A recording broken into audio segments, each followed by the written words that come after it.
Hi, I'm Franklin Fisher from Algiers. Hi, I'm Ryan from Algiers. And you're watching France 24. So I taste my soul sweet. They may stem from Atlanta, Georgia, but it was in London that they formed in 2012. The four-piece now live between the British capital, New York and Atlanta, and are kicking off 2020 with the release of their third studio album, There Is No Year. We caught up with two of Algiers' founding members here in Paris.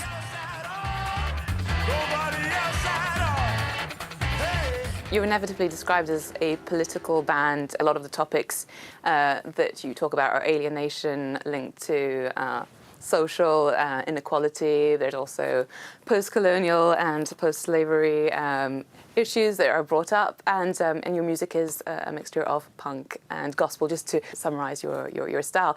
Is that something you're quite comfortable with, or do you wish people would be like, no, they can sing songs about puppies and easy love? I mean, we're thoughtful people, thoughtful individuals that try to make interesting music that comes from a sincere place. We're not a protest band. We don't have a sheet of topics of songs and, well, we're going to write a song about this. That's not how it works. We write about a human experience. The music itself and art itself has a social context. It always springs from some set of circumstances, and I think we just recognize that that's what it's all about, and any influence that we have came from a different set of circumstances and context, and a lot of that was dealing with things like oppression and things like being silenced and not being able to voice your opinion or even have a freedom of expression. So I think there is no music or art outside of society.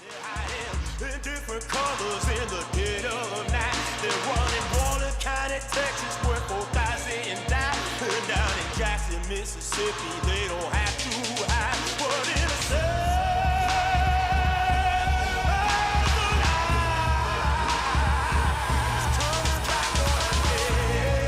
And your name as a band is Algiers, which is a reference to the Battle of Algiers, the film that came out in 1966. But you're a three-quarters American band. You wouldn't expect that. Why did you decide to choose that as a band name? I traveled to Algeria in March, and there were so many people who were so warm, actually, to the fact that we were named Algiers and that we took inspiration from not only the film, but what the film represents. And the film represented to so many people around the world from the 60s onward. And that really is a reflection of a sense of internationalism and a sense of inspiration in the darkest days. And I think we live in quite dark days now, just as people who were struggling under colonialism lived under then. And I think that inspiration was found from the Black Panthers through people in Palestine to people in Southeast Asia.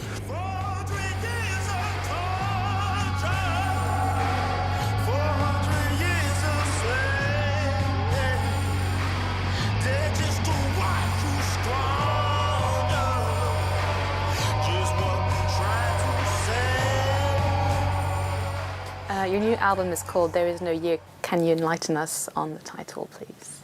We took the title from our friend Blake Butler, who's an author. He has a novel by the same name, and he gave us his blessing.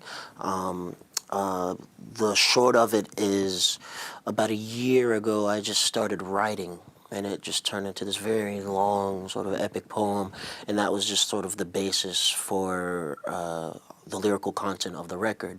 And after we recorded it, Ryan, reading through everything, kind of, he said for him it was reminiscent of Blake's writing, which is, extraordinarily flattering. everybody wants to break down. What long is it gonna take now? Till you realize this possession is coming for you. It's coming for you now. You filmed your first video for this album in Paris in the 18th, 19th, and l'Institut du Monde Arabe feature in it. Why did you choose to come and do it here? The video was directed by a good friend of ours and a fan. His name's Sohail Dolitzai.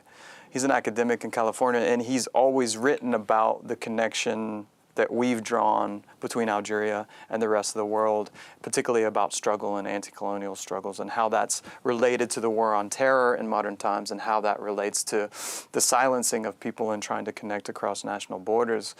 And the video for him was a visual representation of that history set in one of the key epicenters of colonialism and violence, and how it's being repressed through the way that people live, and that he's really interested in the silences and things that aren't being said and aren't being related to the general public. And so you were back to New York, and that's where you decided to record this last album.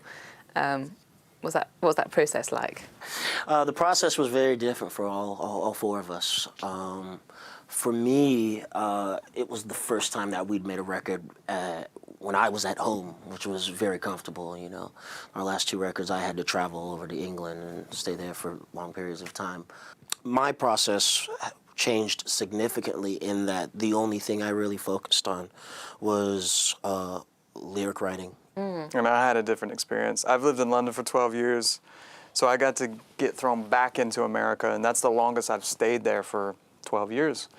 So I got to experience driving to the studio in the van and having cars parked in the middle of the road for it. Just, I don't know if you've ever driven in New York, but it's a pretty wild place to drive. There's like everything that could possibly happen happens. It's like a video game. The album itself was a different type of process for me as well. We're usually so hands-on with our records. The four of us are just sort of making sure that it's all sculpted and that the sound represents what we think Algiers should represent. This time we had friends in Randall and Ben that we trusted, so we said, we trust you to set the parameters and to execute your vision. So this is really a collaborative record. I don't even know where I would put this in the Algiers record timeline. Got to find a way, got to find a way, got to find a way to get out of it, out of it. Got to find a way, got to find a way, got to find a way to get out of it now. Some of the tracks on this album talk about running away, there's a sense of wanting to give up, despair, and at the same time there's a rallying call and there's a lot of hope. What was the kind of mood you were in when you were writing this album? It's, you know, the words that keep coming up are anxiety, sort of displacement, sort of fear, and fear of something that's sort of ubiquitous but unnameable at the same time, and not really knowing where you stand, but at the same time leaning on the necessity of faith in something despite all the evidence to the contrary, you know, for believing in something. To go back to your first question about There Is No Year, Blake's book is essentially a book about a haunted house. And this record kind of has that feeling to me. There's an unease, there's a displacement, there's something happening that you can't quite put your finger on, and you can sort of fill it in so many different ways. So there is a sense of running away, there is a sense of cowering, but there also is a sense of facing and dealing with it. And some of that actually is expressive of our physical experience with making the record. It's funny, when we were in Atlanta, I was talking with Blake, and he was saying how when he was embarking upon writing There Is No Year, 10 years or more ago, he saw an art installation wherein somebody took Alfred Hitchcock's The Birds, but they digitally edited out all of the birds. So you just have people like the one scene the woman goes and there's this playground, but there's nothing there but the playground, but she like just freaks out and like runs away. You know, that's very much the sort of like that sort of palpable anxiety that was one of the, you know, the driving sentiments underlying this record. Where you from? No, where are you really from? No, where are you really from in Africa? Yeah, you look like your ancestors might have come from Mali. You know, I spent a summer there once. Yeah, you look like them. No, that's not your real voice, is it? Is that your real voice? Why do you talk like that? And you don't really dress like that, do you? So we actually met 4 years ago at this festival in Brittany, and a lot of horrific events were going to take place in France. Since then, you know, there's a sense of anxiety around the world, I think I would say, with politicians being elected, such as Donald Trump in the US, Bolsonaro in Brazil, but there was also Brexit that was voted in the UK. How do you keep the faith, and, you know, and how do you keep going when things like that aren't very great?